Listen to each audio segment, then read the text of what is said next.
Binunot at sinunog ng mga otoridad ang tinatayang 400,000 pisong halaga ng fully grown marijuana plants na natagpuan sa Bakun, Benguet.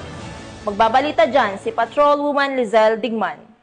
Tinatayang 400,000 na halaga ng fully grown marijuana plants ang nadiskubre ng mga operatiba sa sinagawang marijuana eradication sa sitio Makagang Kayapa, Bakun, Benguet nito lamang 14 ng Setyembre taong kasalukuyan. Naging matagumpay ang operasyon dahil sa pagtutulungan ng mga operatiba mula sa Bakun Municipal Police Station, Philippine Drug Enforcement Unit at Philippine Intelligence Unit ng Benguet Police Provincial Office, PIT Benguet, RID, RIU-14 at Philippine Drug Enforcement Agency Cordillera. Ang operasyon ay nagresulta sa pagkatuklas ng isang plantasyon ng marijuana na may tinatayang lawak na 400 square meters at may nakatanim na 2,000 na piraso ng fully grown marijuana plants na may kabuuang halaga na 400,000 pesos standard drug price. Lahat ng mga nadiskubreng marijuana ay agad na binunot at sinunog ng mga operatiba habang patuloy ang isinasagawang investigasyon upang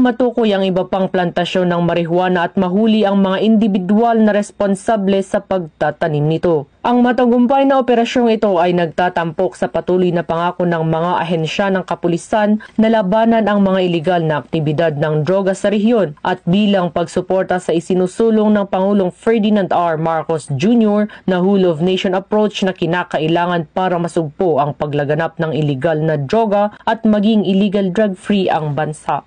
Mula dito sa rehiyon ng Cordillera, ako ang inyong PNN correspondent, Patrolwoman Digman, alagad ng batas, taga-taguyod ng Balitang Pulis.